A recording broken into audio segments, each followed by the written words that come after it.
Let me show you how you can make the text font size basically more bolder and more visible on the Samsung Galaxy A16 5G. So if you are blind as a bat, some people actually struggle a lot to see these small texts over here, but we can actually make them larger and also more bold.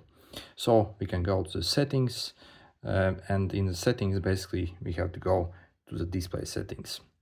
And over here we can scroll down and click font size and style, and here we can enable this bold, so you can see the text instantly becomes bold and it's way more visible and more contrasty. As well, we can actually change the size of the text as well if you need that. So when we go back, you can see everything is super large and yeah, super bold actually, so it would be visible for pretty much anyone. Anyway, I'm really trying to grow this channel. If you would help me out, that'd be so much appreciated. Thank you and good luck.